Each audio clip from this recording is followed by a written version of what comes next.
Welcome to the 36th episode of Cartoon Avatars. I'm your host, Logan Bartlett, and what you're going to hear on this episode is a conversation Zach Weinberg and I had earlier this week about different VCs spinning out of established firms and starting their own, which happened a few times, perhaps coincidentally this week. So we go into that, and then in the middle of that conversation, George Fraser joins. George is the founder and CEO of 5chan, which is a $5.6 billion private company. So George joins in the middle of that conversation due to some scheduling things. Zach and I were running along, and he dives right in to the dialogue with us. So it's a really fun conversation. George is a really thoughtful, entertaining, interesting guy, and so it was a fun one to do. Look forward to you hearing it now. I guess we're recording this on Tuesday night, October 4th. So one of the things I thought was interesting this week, and it's coincidental timing, I assume, or end of quarter for the hedge fund reporting, I guess. But Matt Mazzeo, who I know a little bit from Coatue, it was announced he was leaving to start his own fund. John Curtis, who has been one of the more prolific private investors over the course of the last 2 years at Tiger. It was announced that he was leaving to start his own fund. And then I think that was yesterday. So I assume both of those came out after 9:30 reporting, and reporters got their hand on Tiger and Coatue's letters for the quarter. But then also Sarah Guo, who I know from Greylock pretty well, closed her fund. I guess it was announced today, and she had been at Greylock for a number of years. So, Zach, we were just talking before we hopped on, but interesting theme in general that I expect we're going to see a lot more of. I don't want to speak to any of these situations individually because I assume we both know or know of all these people, but it is interesting. All these people are 30s, mid 30s. I think Mazzeo just turned 40, in that range. They had been at their firms a little while, but not, 15 years or whatever. So kind of interesting to have all this fall at the same time. I'm gonna do something that I despise when people do it. I'm just going to do it anyway, which is like speculate on something I literally know absolutely nothing about. We can keep it in generalities, right? More than any of these specific people. Like, I think both of us think this is going to happen more and more outside of these specific people and the reasons. I'm sure each of them have their own reasons for leaving, but I do think this is going to happen a lot. Yeah, maybe they do. Maybe they're similar. I actually, right as you mentioned, so I hadn't been paying attention, so I didn't hear about this, but I went and quickly looked how long each of them had been at those funds. I think Sarah was like a few years. And I've met her before, but don't know her well. John, it looks like, was there for 5.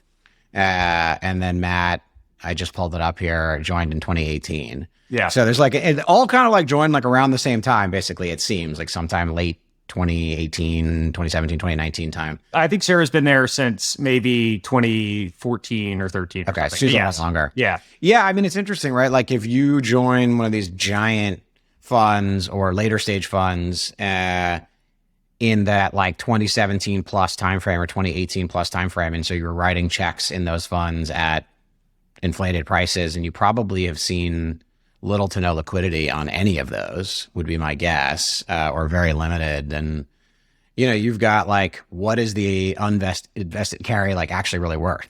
Yeah. Right? If you thought it was going to be a 3X fund and now stuff's getting marked down, it looks like it's, I don't know, 1.5 or something like that. So all of a sudden, it's like your stock options are underwater, right? It's the same idea.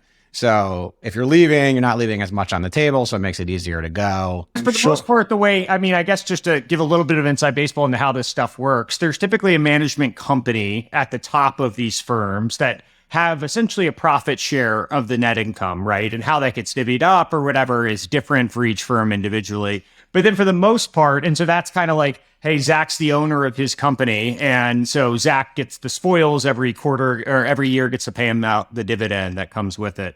But then for the most part, like everyone else that's not in that structure is an employee and they have a salary. You're like a hired gun with you get a cut, you get typically a predetermined cut of that profit share on a per fund basis that you negotiate per fund, right? Like, well, even a lot of these people just have salaries, right? It's just it's like, rank and file executives. You get some percentage of it if you're that senior. But for at this level, those 3 in particular, I would assume have carry. Oh, sorry, carry.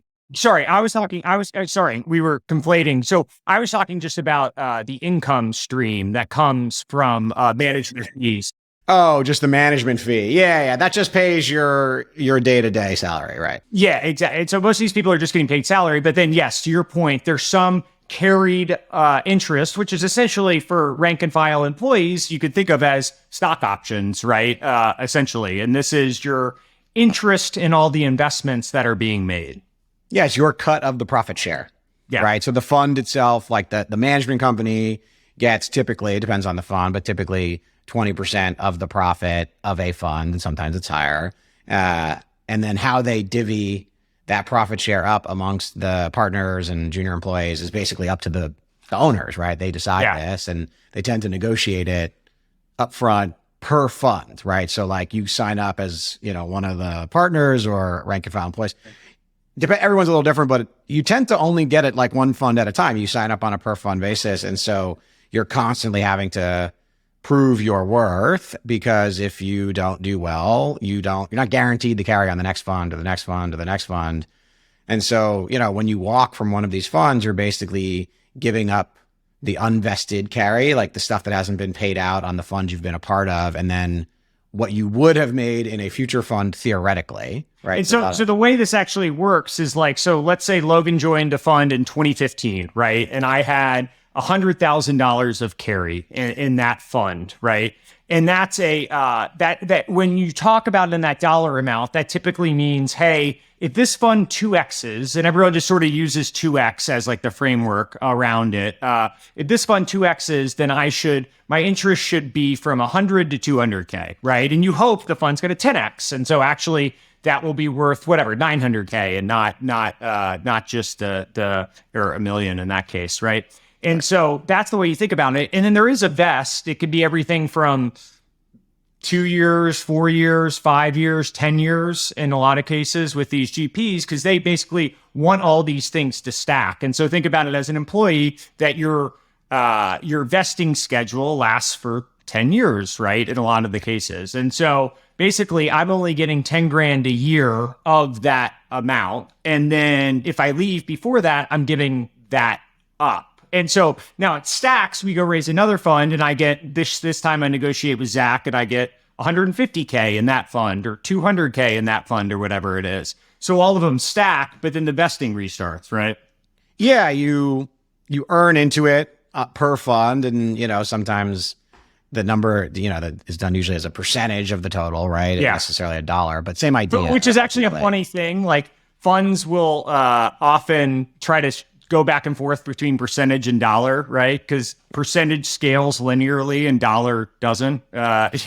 Dollar is the funds get bigger, the dollar amount you can grow, not at the same rate as the percentage. Yeah, and you can kind of basically do whatever you'd like within the rules of the law. It's your fund. You can structure the profit sharing how you'd like.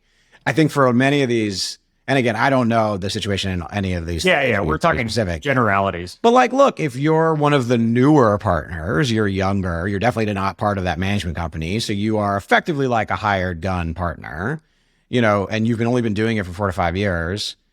The unvested, right? The profit share you haven't earned into yet that you thought you had is probably a lot lower now than it was just a year ago. So, the amount of money you are theoretically walking away from is cut quite a bit.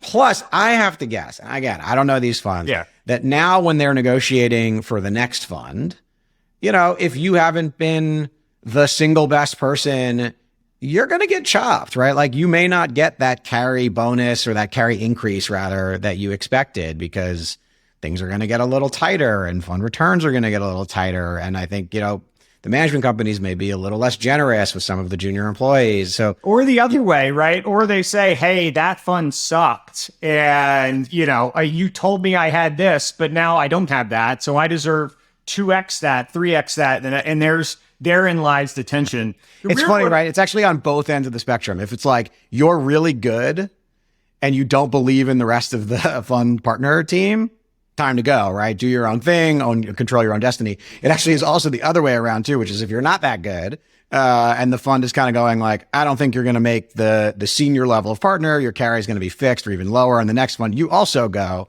So you can read these reports, and it's kind of like, was that the really good one or the really bad one? But it's from the outside, it's impossible to know. Well, I think the most interesting one here is, Tiger, like so many things. I mean, John was the point person for hundreds of portfolio companies within Tiger, right? He was their line into all of that. And so that's an interesting dynamic as well. I mean, I had this experience when I left Battery is and I had, I don't know, 8 investments or something, right? And when you leave a fund, like your relationship with the company, I mean, you build great relationships, you're on the board, you have helped them talk to those CEOs every day, right? Or once a week or once a month or once a quarter, whatever it is.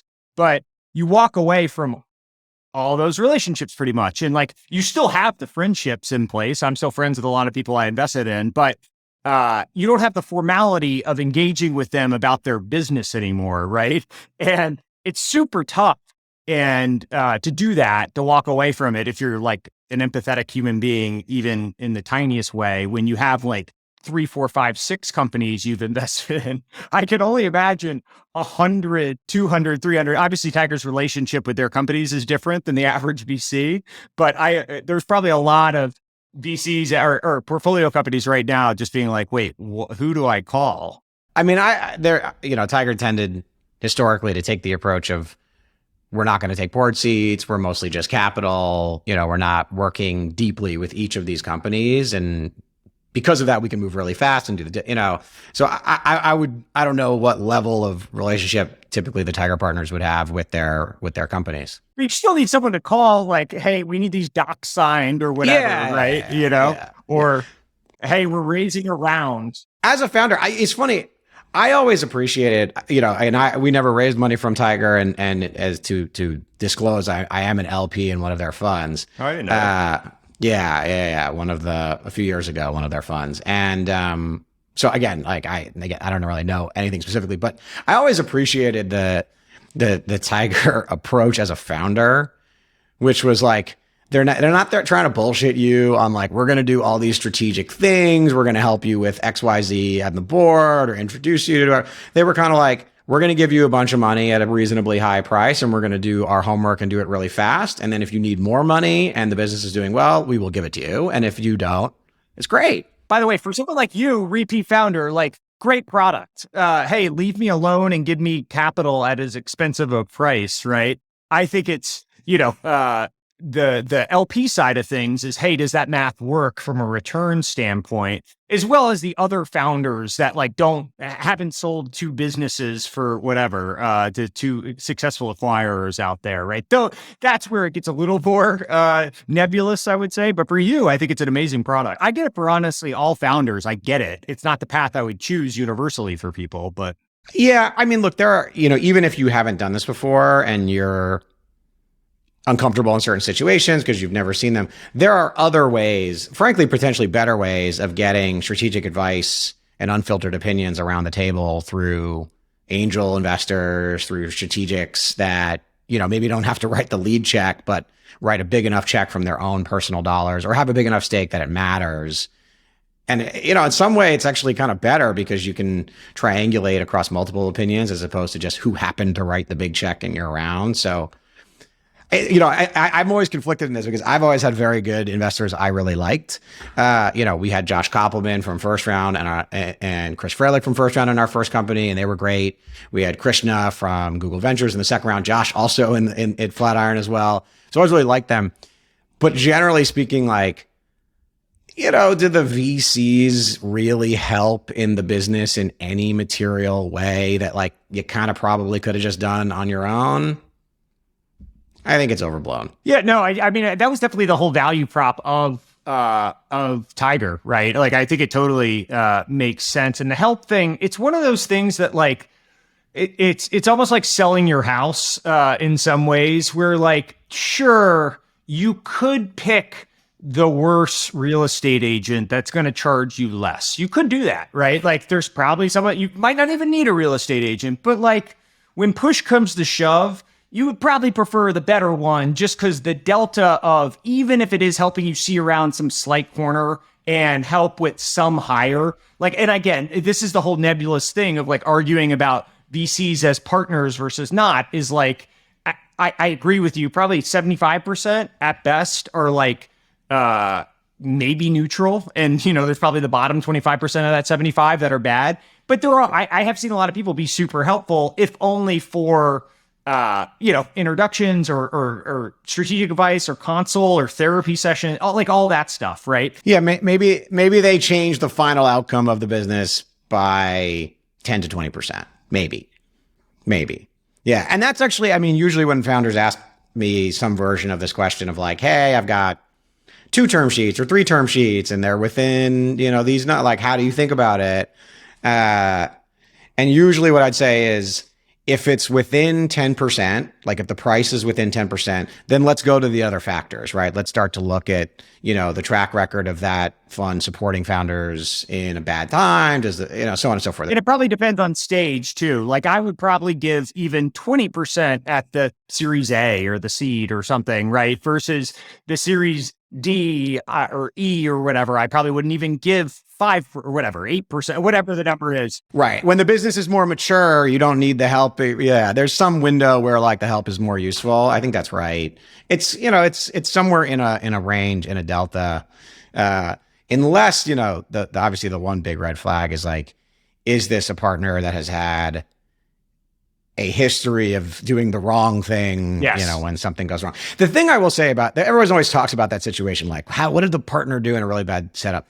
And the reality is we haven't really had like too many bad situations in venture for like 10 years. So nobody has a track record of doing the wrong thing because there hadn't really been the opportunity to do the wrong thing because like the market was just going crazy. And now we're going to see it. Or the people who have are like really bad human beings, like flawed, fundamentally fucked up people. Like if you've done something that over this, like, you know, whatever, gumdrops and rainbows and period of time of like a 15-year bull market, like if you've done shitty things, then at your core, you're probably like a really, really bad human being. But like now we're entering the points of like, incentives just not being aligned. You could have 2 good people whose like incentives aren't aligned. And, you know, I'm sure there's going to be a lot of versions of like, well, we were doing this recap round and he said he would support it, but, you know, at the last minute couldn't get his partners over the line and we were left in a lurch. And so we couldn't close the round. And is that actually a bad person? You don't know what actually happened.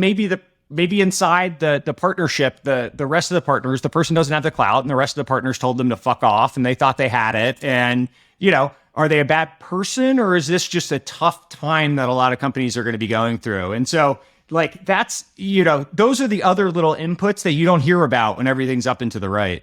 Yeah. We're going to find out in the next 2 years when all this stuff comes to fruition. It's funny in the last 10 years, we almost had like the reverse problem, which is you had a bunch of companies that were doing things that needed to be reined in, and you know the hands-off VC was a little too hands-off, and you know that's how you end up with like WeWork style systems, and so it's like we're watching the world flip very, very quickly, which is kind of fascinating.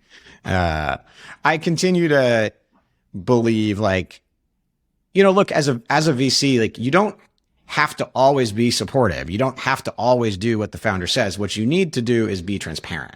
Yeah. Right. You need to set expectations and say, look, this is what I'm capable of doing. This is what I'm not capable of doing. These are the situations where I can support you. These are the ones where like, look, I just have to, I'm an economic actor. I'm going to have to like look out for my own interests. And I never felt like I needed somebody to always say yes to what I wanted, but I just wanted somebody that wasn't going to like lie to my face or stretch the truth or something like that. It's like the 2 best outcomes in a fundraise for founders are like to raise money from that person or to get told no very quickly. And like in the middle is a bunch of bad acting that can happen of like, you know, hiding the ball and leading people on and all that. And transparency is really going to be the most important thing over the course of the next like 2-3 years. Different funds are going to have different pro rata rules. Different funds are going to have different levels of support from, you know, whatever dry powder that they can put to work. Like just communicating and not backing out. But to some extent, that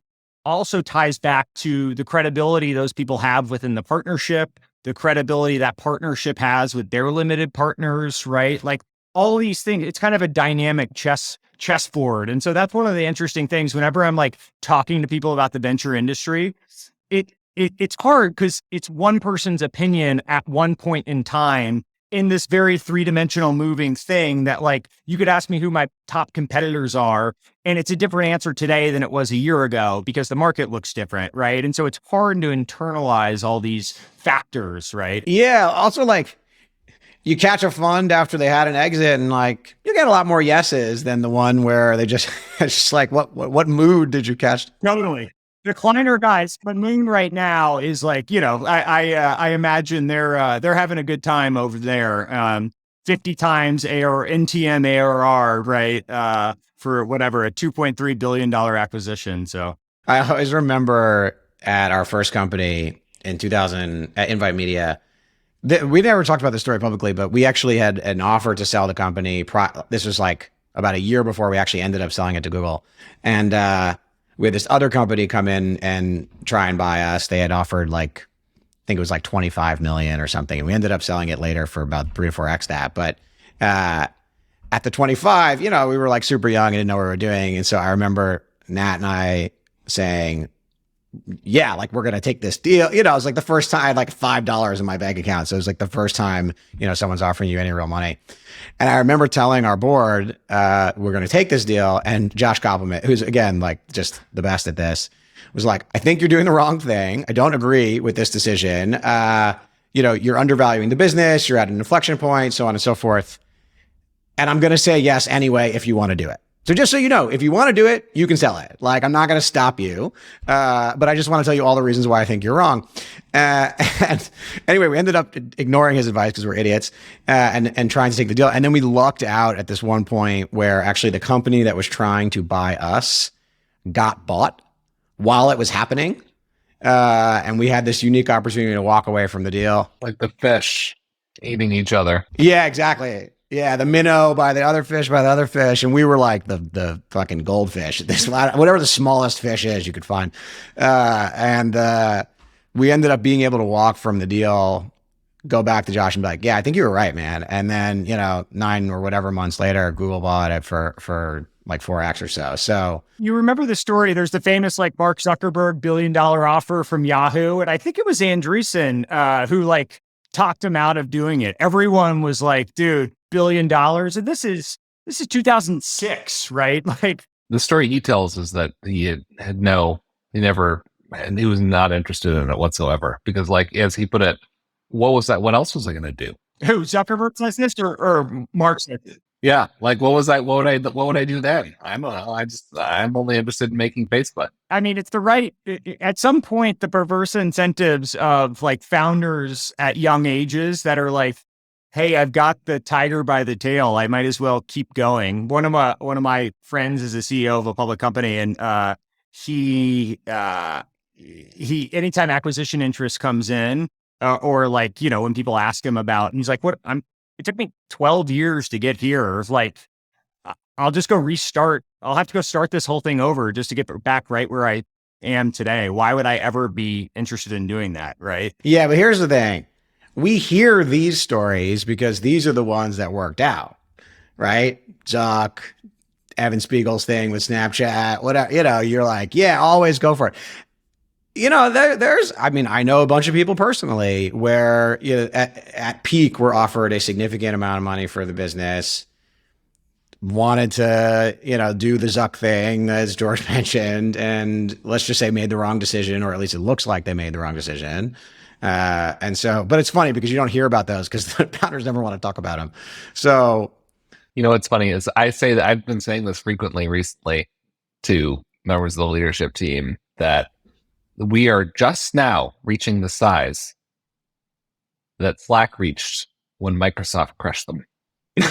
Like there's the final category of shit that can happen. It's not just necessarily those players, but other stuff is now. Like all that we've done, there's one more death match.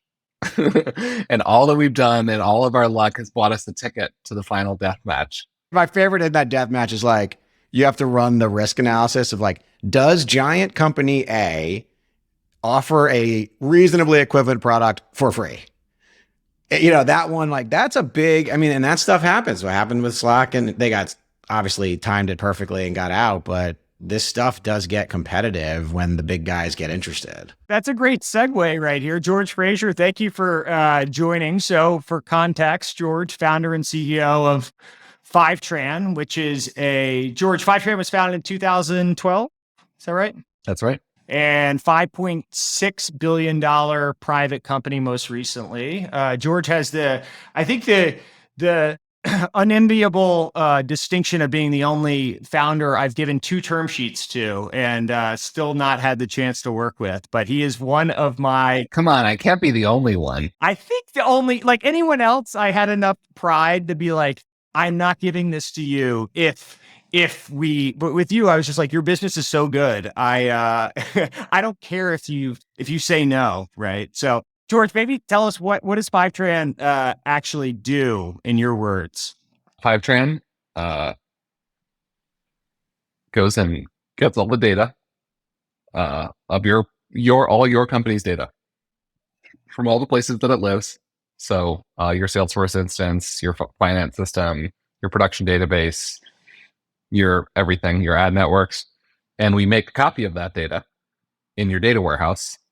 And then we keep that copy up to date continuously as the data changes in the source systems, or as long as you keep paying the bill.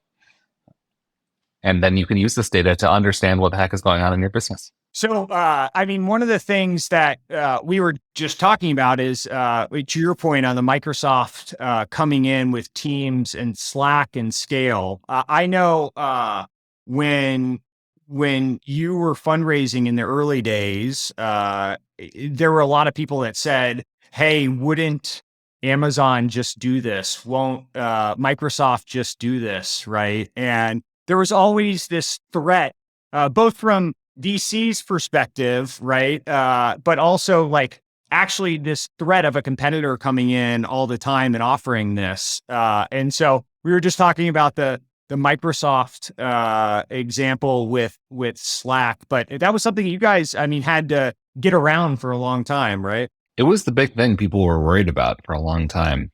And the one answer is they have, but they're just not very good. And this is actually a really hard problem.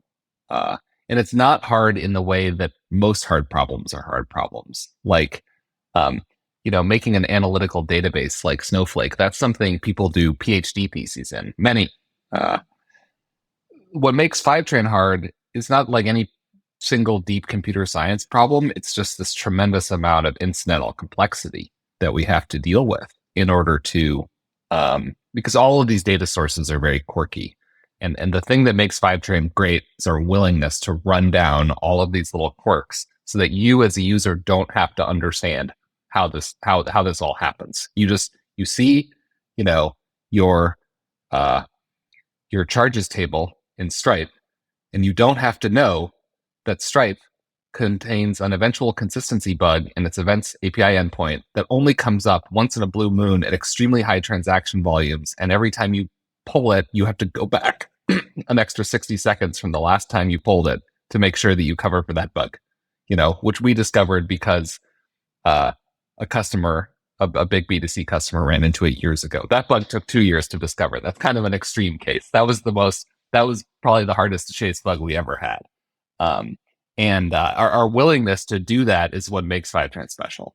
Yeah, and there's this economies of scale to that where now when you get more customers, you're spending more time QAing these things for your customers, right? And so it's not like a hard, I mean, I'm sure it's a hard math problem, but it's also just like it's a lot of fucking work, right? It's a huge amount of work in it, but it does have this incredible, as you put it, this QA economy of scale, because we have many customers who are using all the popular connectors. And so we get many chances to observe the same bugs. The other interesting phenomenon in our space is that the less popular data sources always tend to have cleaner APIs. It's funny. It's the strangest observation, but it's like, if your API is beautiful and perfect, then your business is terrible because you were spending too much time on your API or something. I don't know why this is, but it's like a universal principle out there that like the best APIs have hardly any customers. And so the fact that we don't have the QA economy of scale there is actually sort of okay. It reminds me so much. We had the Plaid founder, one of the two Plaid founders who I've known for a very long time on a while ago, just talking about like the long tail of just like shitty data integrations they had to do. And that's obviously what drove the value there. And I asked him this question. I always like to ask founders, as just because it's like the inside baseball no one ever figures out, is like, was there a product decision early on in the cycle that you can point out a little nuanced product decision that you felt drove the differentiation between you and the, I'm sure, 10 other companies that were trying to do something similar and the big guys who were trying to do it poorly? Was there one thing or two things that really changed the game, or was it just like chasing each one of these edge cases down? Well, there is an answer to that. But first, I just want to say that Plaid is a good analogy. Plaid is very similar in this regard. And I've met the Plaid founders and discussed this with them. Our companies are sort of cousins. There's another cousin company in this group, which is Zapier, very similar. And we've talked to the Zapier founders. We've even compared notes about how we do like troubleshooting processes to try to learn from each other. There's yet another cousin company who sort of pretends not to be one of us, and it's Stripe. Stripe, a lot of what they're actually doing behind the scenes is dealing with all of these different like banks and credit unions and stuff, and they're basically maintaining integrations to all of these financial institutions. But I think they don't like to let people know that that's what they're really doing back there. So they kind of pretend that they're solving something more glamorous, and they don't. They're one of us, but they pretend not to be. But to answer your question, there was a key product decision, and it was delivering a normalized schema, which is a little bit like in the weeds of data stuff.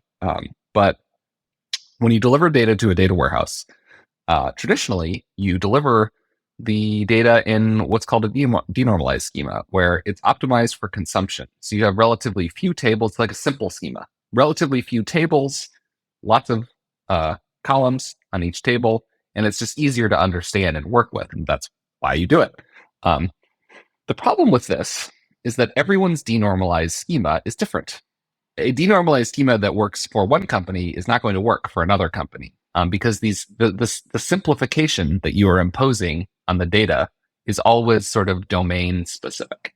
And so what we said is, well, and because of this, every ETL tool ever made was highly customizable so that everyone could have a different schema. And then that meant fundamentally you didn't get that QA economy of scale, because everyone was doing something a little bit different.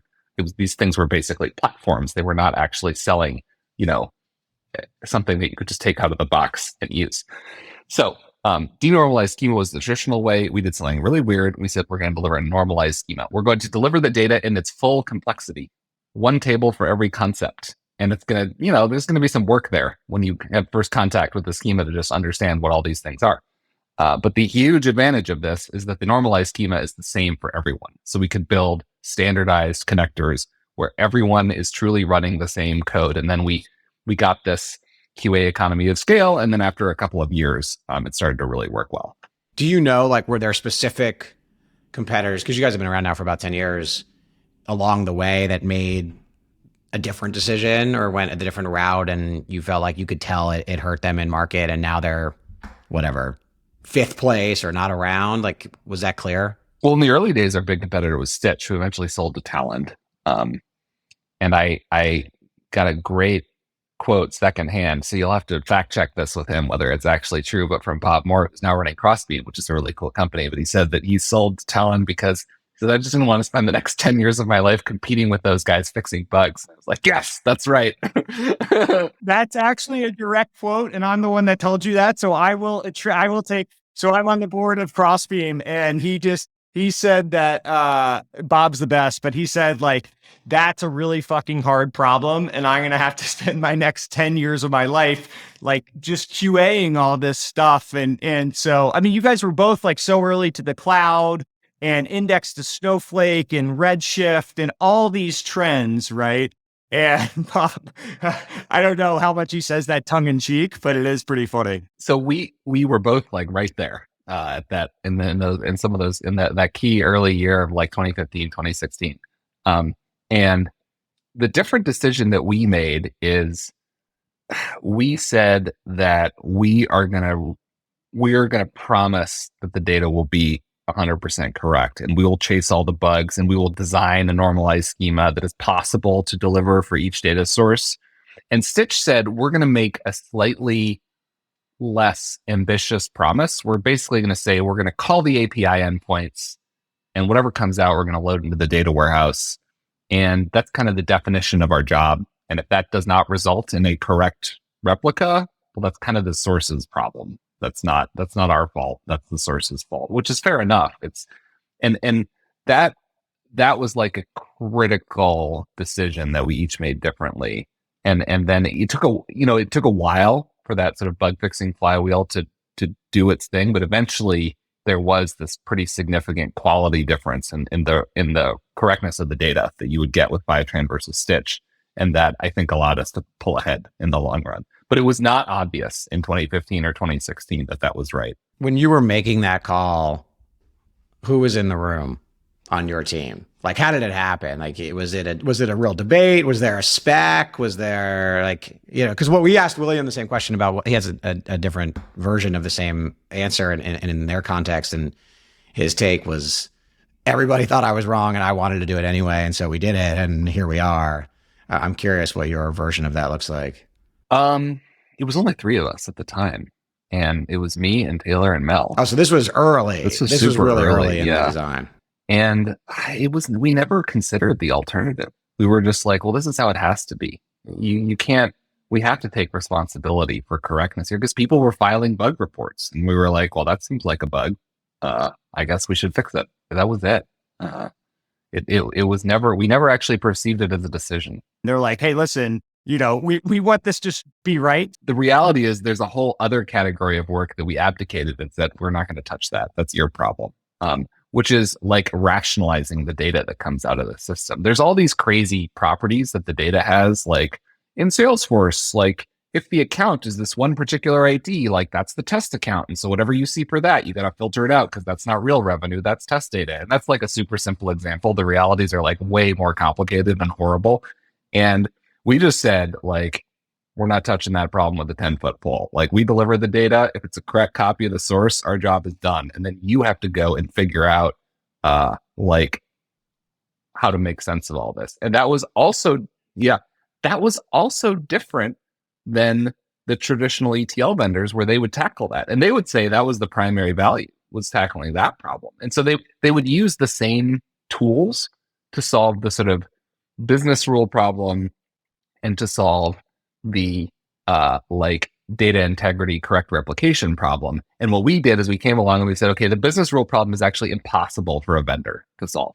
Like, only the customer can figure this out, and they should use like a different set of tools to solve this problem. Basically just SQL queries. We looked at it, we're like, the SQL queries that come with your database are the right solution to this problem, and we have nothing to add. Eventually DBT would actually add something big to that, but we were like, yeah, we are declaring this problem unsolvable, and we're not getting involved. And then this other problem, we're declaring it completely solvable. We're saying, not only are we going to solve it, but like, you don't even know about it. Like, if you observe any violation of correct replica, that's just a bug, and you just tell us and we'll go fix it. So it was like triage. Sometimes it was like selling outcomes, but the outcome is a correct replica in your destination. And the outcome they actually care about is, the answer of how much revenue did I actually book in, the Western region in the growth segment for the new product that I just launched last week. And like, the business rules, there's still a long way to go to get to that, but we can't get you all the way to that outcome. You have to do that. When you were first going to, like, obviously there's the technical component of this, of I've got to like connect all the source systems. I got to deal with the weird edge cases in their APIs or where the documentation is wrong. But then there's the use case that drives demand. What did you think it was going to be? Like, was it a marketing use case or sales and the actual business case behind it? And then what did it actually turn out to be that drove the, like, what I think of as like the first stage of demand, the like people recognizing, ooh, this is actually a problem I want to solve. Salesforce was the original tentpole connector. That was the most popular connector for so long. For years, it remained the most popular connector. And now, depending on how you measure it, it's been displaced by ad networks or by databases. But that was the original tentpole. You'd always go after Salesforce first. Get me a copy of all my Salesforce data in the data warehouse. And it's sort of interesting because like Salesforce is kind of an exception to that rule about what I said, the best businesses have the worst APIs. Salesforce's API is really pretty good. It's funny, people often complain about it and they're like, it's so hard to write a Salesforce connector. And I'm like, are you kidding? Like, have you tried writing a Marketo connector? Salesforce is nothing. So it was, and Stitch's Salesforce connector was good. You know, that's part of why the competition was so close run for those first couple of years. They were pretty similar. It was not much different. Well, and that was the tentpole. That was what you would go in with. So it was like, well, in the second month, our connectors are better. That's a hard edge to drive, right? So that was the original, first connector everyone would set up. Sorry, now I'm really curious. Was it like they just wanted the Salesforce data so they could write SQL against it and they didn't want to understand the API, or was it they wanted to merge it? Was it like I always thought that the idea was like, I want to combine with X other data set and you can provide both the ETL for, the combination of the two. Or was it really just, I just want my Salesforce data? Yeah, at that time, probably for most people, it was just, I just want my Salesforce data. I just want to be able to write a query against my Salesforce data and have it run fast. I mean, literally, that was our first customer, their use case. It was like, our first customer was Zenefits. Was there never a question at Salesforce of like, hey, we'll build this as like another product that we bundle up, the data warehouse representation of your data that's really fast? They just never considered building it? They've had for a couple of years. The problem is that they haven't done a good job with a bunch of things. I shouldn't say exactly what, because I don't want to help them. It's funny. I always kind of assumed that they would. I actually modeled this in some of our funding rounds. It's like, okay, if like Salesforce builds a high quality connector, how much of a problem is that for us? How much do we lose? And it was like 5% of our revenue or something. And because by that point we were pretty diversified, right? It was still the most popular connector, but nonetheless, it was the most. There were hundreds in the race, right? And the funny thing is, to this day, their connector kind of sucks. They've gotten tripped up on other aspects of the problem. Interesting. And we continue to make our Salesforce connector better. Like now we have support for formula fields, which is truly unique. We wrote a formula field to SQL translator so that customers could get formula fields in their data warehouse, which we're the only ones who have ever done that. That was like the equivalent of building 10 connectors, that project. One of the things I think is interesting about your company is you had a fairly normal start to it. Going through YC. And then when we got to know each other, when you raised a Series A, from that point on, it's been pretty serendipitous and pretty normal. But the period in between there, and I don't know exactly what it is, 2013 to 2015 or something, 2012 to 2015, you iterated quite a bit, right? What you went to YC with was very different than what you ultimately kind of iterated on. Can you take us through that journey of going with MATLAB in the cloud to Paul Graham to, actually finding product market fit, what that path was looked like and how you actually went about doing it? Well, MATLAB in the cloud, which was the original idea, lasted all of about a month. Although that is where the name comes from. If you think about it, Fivetran, which is a pun on Fortran, makes a lot of sense as a name for MATLAB in the cloud. That did not last long, though. It became pretty clear that I was the only person in the world who wanted that. It was like what I would have wanted as a scientist. That's what we were making, and then it was like, okay, I was actually the only one. And the funniest thing is, we actually met two guys who had tried the exact same idea a couple years earlier. We were introduced by Warren Hogarth at Sequoia. And now I forget the two guys' names, which I feel so bad about. Great favor he did us, and they did us, because they just went through it, and everything they described is this was our exact plan. This is actually better than our plan. We were learning a bunch of things that we would have taken 6 months to figure out, but it did not work whatsoever. And they described exactly how it did work. And that doesn't mean that just because someone tried it before and it didn't work doesn't mean it can't work. But in this case, it was we have no answers to the obstacles you ran into, and there was some other evidence that we were on the wrong path. So we pretty quickly dropped that idea, and we said, okay, we're going to make a vertically integrated data analysis tool for business people. And then that was the start of a long series of iteration. So it was spreadsheets for big data, and then it was more of a BI tool. And data integration was part of that story. So data integration was like part of that stack of what was inside, what we were working on for those whole 2 years. And then eventually it became clear that if you stripped it down to just data integration, that was something people actually really wanted. But that was because Redshift came up. See, we were too early for Fivetran. Like you couldn't have made Fivetran in 2013.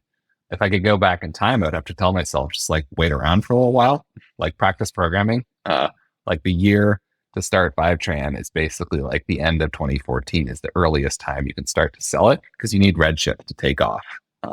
Because that gives you all of these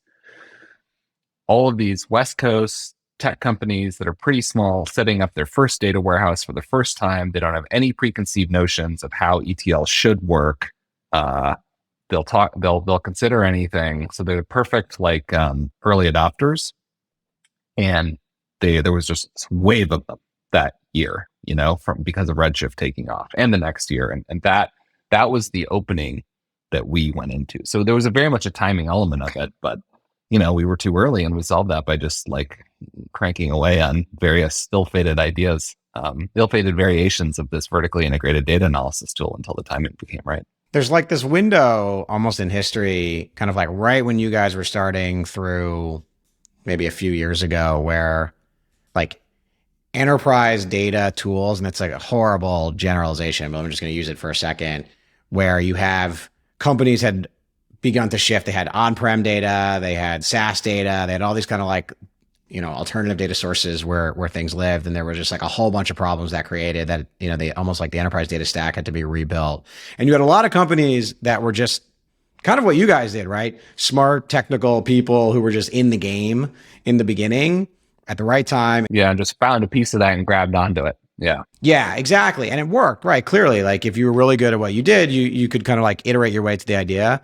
Do you think that time is over? No. Do you have to like really know what you're doing, or is there just so much free, endless field out there that can still work? I think it's not over. I think that the actual like execution engines that run all these workloads are based on ideas from what is it? The first one was like MonadDB X100 from like 2003 or something. And a lot of things have changed in hardware. And I don't mean to be too dismissive or anything here. Like some big changes have been adopted. Like the separation of compute from storage is a really important idea that comes from changes in the hardware. But there have been some other changes in the hardware that have some pretty profound implications for how you build an analytical system that I would be worried about if I were selling an analytical database. Like the ground is shifting beneath our feet, or it shifted, and people are noticing that it shifted. Interesting. You guys get that, like the hardware changes what software is capable of, and that changes the ability to deliver, and you get that like little cycle and it changes the trade-offs. Something where you have a trade-off where like on the one hand, pro and con, and it drives you to a particular decision, but then the size of the pro starts shrinking, the weights of the things start to change, and when they cross the threshold, and now it flips the other way, and it's like, oh, now you want to do it the other way. And suddenly all of this work is invalidated. But it's going to be good for the ecosystem and good for the customer. Ultimately, all of us vendors just have to figure out how to navigate it. And the things I think you're going to see are you're going to see costs go down. You're going to see latency go down. You're going to see performance go up. It'll all become cheaper and faster and easier to use and have fewer compromises. I really look forward to the point when you can like go into Salesforce and like change something, and then go over to your other tab and like refresh your dashboard. And then the time it takes you to do that, like the data that you just edited has made its way over. Like it's super hard to figure out, to imagine that with today's technology, but people really want that. And I think it does not violate physics.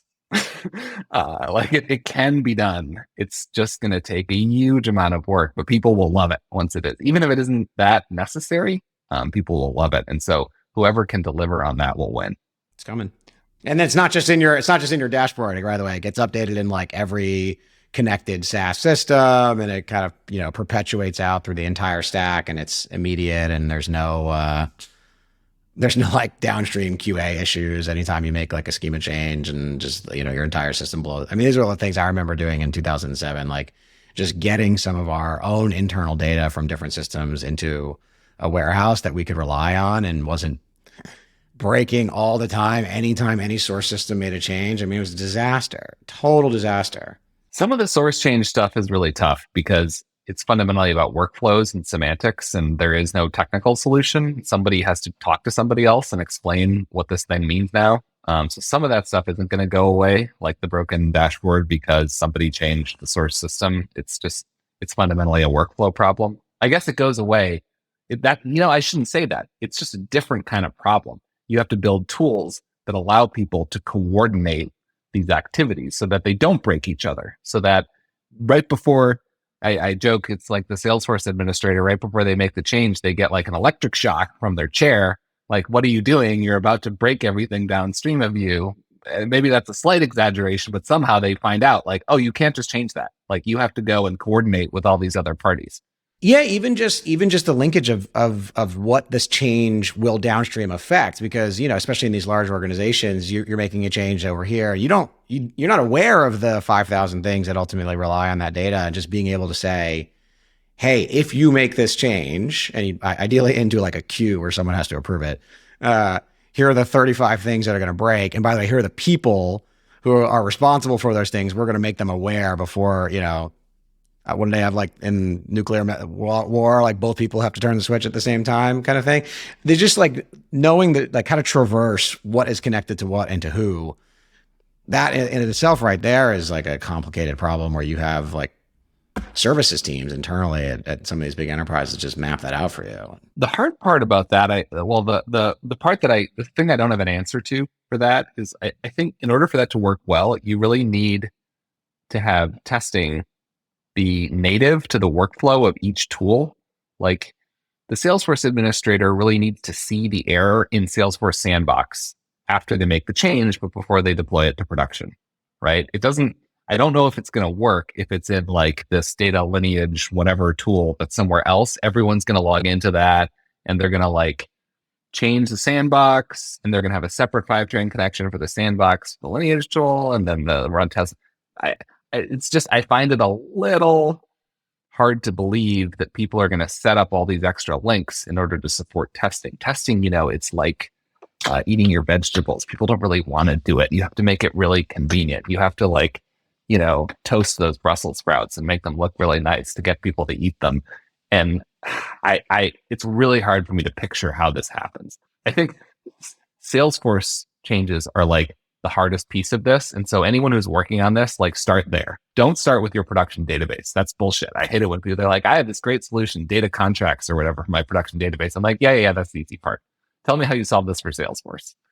It's really interesting to me that like when I ask is the low hanging fruit kind of gone, you actually point to hardware changes that are happening more than anything else. It's just like a very nuanced answer that I wouldn't have been able to answer myself. I kind of like appreciate the nuance there. Now I'm curious, which I'm not going to ask you on this call because I'm sure you don't want to give it all away, but that's like actually driving some of the stack changes that you expect to see. No, I'll give it away. I think the fundamental, I think that the problem you identified, which is the sort of testing problem, is actually just as big. It's just not one that I tend to gravitate. I tend to like pay attention to, because I'm such a nerd, and it's more of a workflow problem, but it's just as big. But the hardware change that I think is really invalidating a lot of the assumptions on which these systems were built is that almost that you can get such a large VM.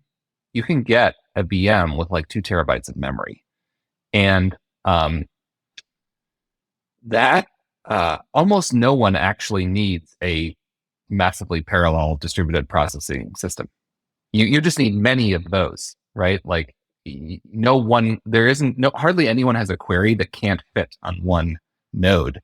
And that is just that unlocks a very different set of decisions that have huge benefits. If you only run on one node, then you don't have to do shuffles and you don't have to do all kinds of things. And you can get a lot of efficiencies and things can run faster. And so that is just a huge change that I think is going to really like mess with a lot of people. That's fascinating. Like we made this assumption for a while that all of these giant data questions we had to be distributed in nature because the machines weren't big enough to actually like hold the data and run the query. And that was true. And now it is no longer true. And you've got like all these distributed. Yeah, that's interesting. People fool themselves on this because they look and they say, oh, look at all this workload in this big warehouse. It's like, wait a minute.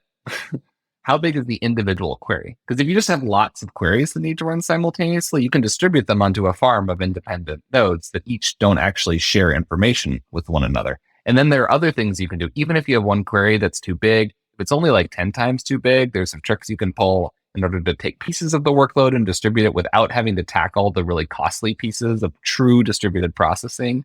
It's like this giant like fork in the road, and everyone for years and years and years has gone down this path. And I actually think for like 99.9% of companies, the other path is probably, in theory, now the correct answer. The problem is you have to do like all years and years of just engineering work in order to sort of realize that promise. So it doesn't just happen one day.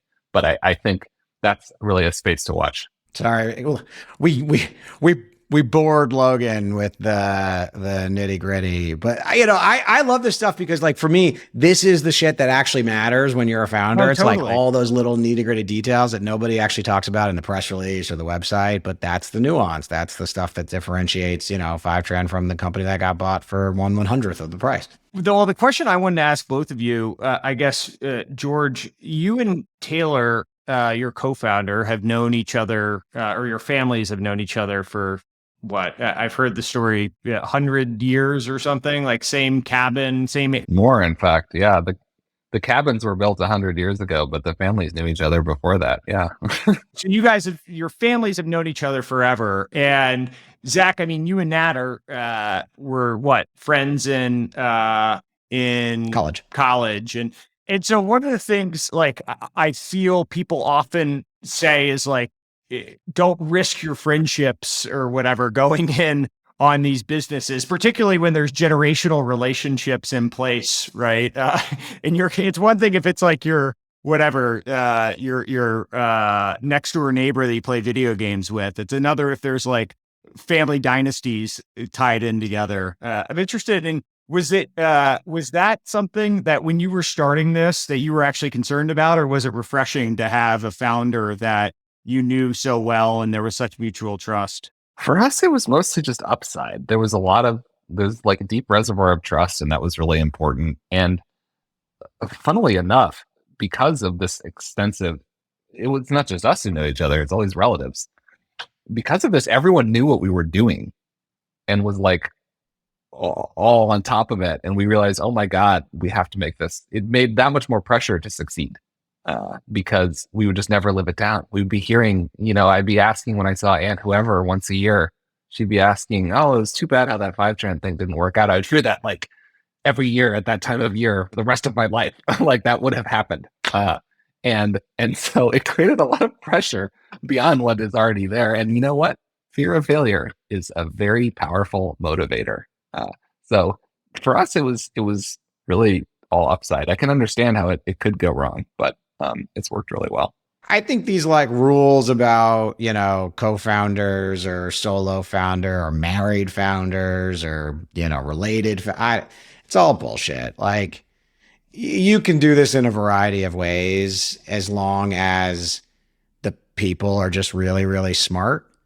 And there's like three things that matter in my opinion. Like they've got to be very smart. They've got to have just like a drive to get shit done constantly. And that's whether it's like my aunt is going to be, never letting me live this down, or I dropped out of college in my case, or whatever. Like there's just got to be something in the back of your head going like, don't fuck this up, don't fuck this up, don't fuck this up. And you have to have the capacity to do it on the skill side.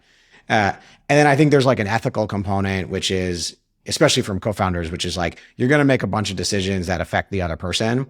And you just need to have trust that like, even if you make the wrong decision, you did it for the right reasons. And I think if you have some combination of the three of those things, it doesn't really matter if you're, hundreds of generations back. That's a kind of a crazy story. Hundreds. Or Come you on. just met in college, or you're married. 5, I think. Yeah, whatever. Like back in where the Vikings were fighting. But like, yeah, I just think you can kind of do it in a bunch of ways. It's more about the personality traits of the people than the setup. That's at least been my experience. Towards your earlier point, it's really the details that matter. These broad principles are always wrong. Yeah. This co-founder configuration is incorrect. For every form of that statement, you can go find a counterexample. It's the details that matter. Well, Cisco, they were married, right? And that's one of the biggest enterprise companies ever. So You can't ever have co-CEOs. Well, have you heard of Workday? Right? Like, you should never take the founders and put some like old school MBA in charge, Eric Schmidt. now, one other one I just picked up along the way, but you went to Lawrenceville, right? You grew up in New York, or you grew up in Rye. You were born in New York. Is that right? Mm-hmm. That's right. Lawrenceville boarding school in New Jersey. It seemed like you had family that had gone there over the different. Maybe your dad went there. Is that? Mm-hmm. Yep. It seemed like that was a somewhat impactful, formative, like high school is for a lot of people. But it seems like you had a reverence to that experience in some way. Can you talk a little bit about like boarding school and why it was such a good experience for you and any impact it maybe had today? Yeah, I mean, it was a very special place, a very special institution. It gave a great education. Really, that was my liberal arts education. College and graduate school were something totally different. And it also, there's a tremendous sense of history at these old East Coast boarding schools and of like destiny almost. You go there and you feel like you're meant to do great things. Everyone here is meant to do something important. And I think that really stays with you. So for me, it was a great experience. I'm picturing Hogwarts and Dead Poet Society and all of that stuff. Definitely people refer to it as like Harry Potter with no magic. That's not inaccurate.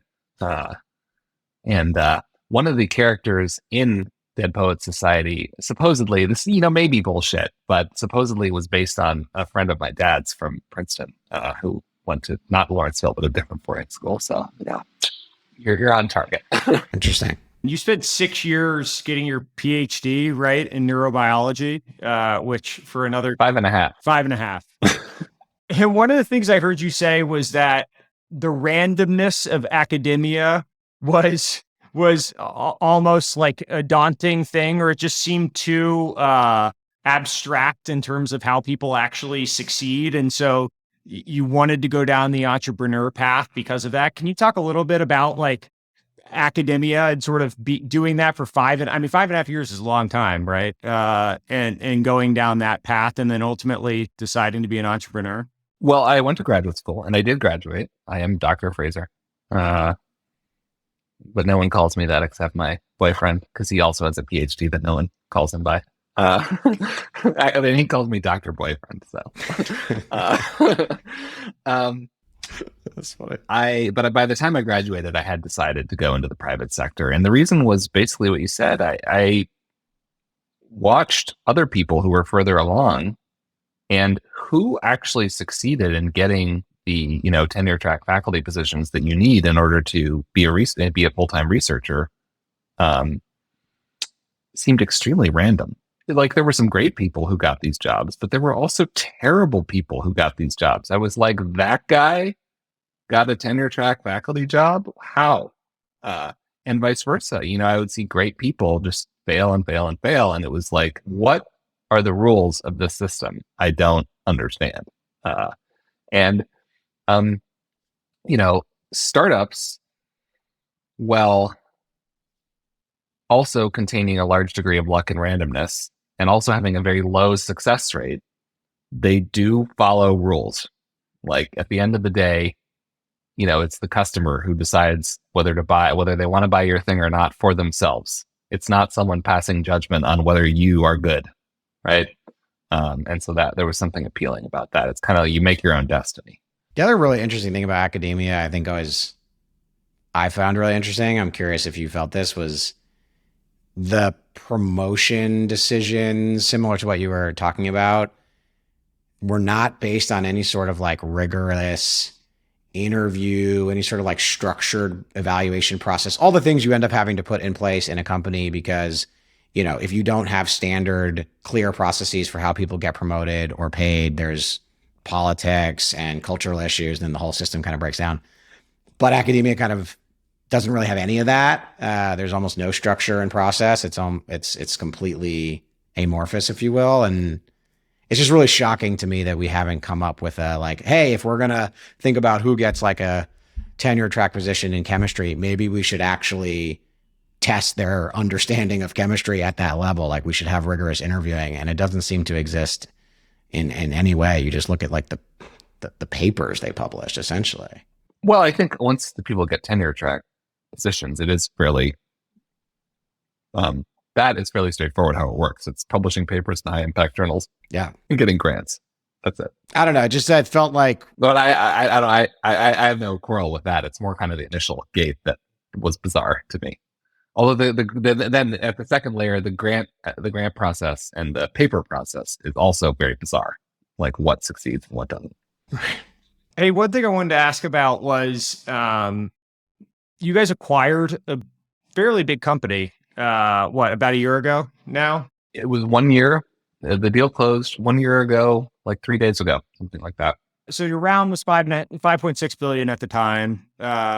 You cash in stock of 700 million. You guys disclosed at the time for HVR. So rough math, 12.5%. Typically, not to do the VC platitude thing that I did earlier, but I mean, private to private acquisitions in general are hard, right? Acquisitions of a big scale are hard. And doing this type of thing in general is hard. You're a year in now. Any lessons that like things that you didn't expect going in to doing that, that you maybe got lucky with that worked out, and things you wish you had done differently? I don't know. It's gone pretty well. Most of the advice we got about this is what makes acquisitions work or not work was right. And we like very diligently followed it. Which was what? What did people tell you? There's so many different pieces of it. That the compatibility of the culture is very important. It's not just about the sort of market and the technology and that logic, but if the company cultures are not compatible, one of them will just eat the other. How many people were on each side when the acquisition happened? Man, HBR was like 100 and we were like, I don't know, 600, something like that. So proportional roughly to maybe a little more than that. Yeah.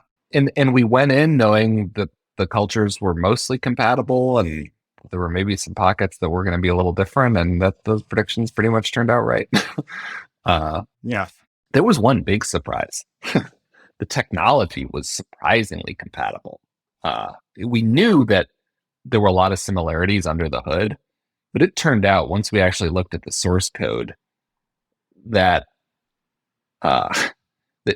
both systems convert all the data they ingest into like an intermediate representation internally. That is like an update or an insert and a bunch of other things. The details are very important and very specific. And they were identical.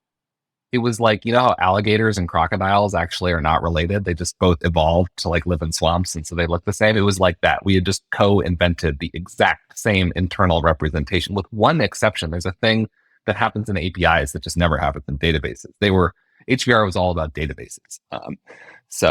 But that was really convenient and helpful in terms of getting a integrated product up and running quickly. And quickly meant like 6 months, right? But that's fast. Was doing it during COVID helpful, or was it harder? I mean, we were still sort of in the middle of Omicron a year ago, right? And people were definitely working from home. Did that make it easier to get everyone on the same page and not have to worry about locations to the same extent? Or was it harder? Well, the definition of COVID being over, I think, varies from person to person. In my view, COVID was over at that time. And I think most people at the combined company felt that way. And so we spent a lot of time together.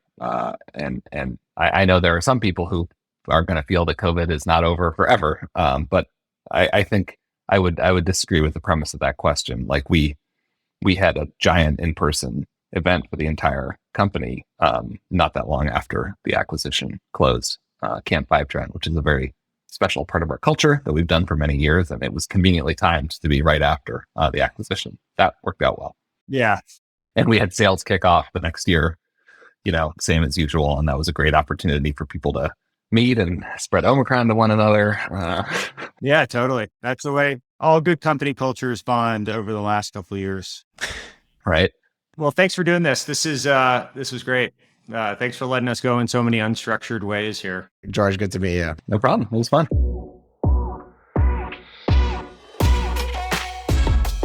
So that'll do it for the 36th episode of Cartoon Avatars. Thank you to Zach Weinberg. Thank you to George Fraser for coming on. Really fun conversation. Next week, we have one of the white whales of guests that I've tried to pin down for a long time, supposedly coming on. We'll see if we actually record it. It's been a long time coming. So thanks everyone for listening and have a good weekend.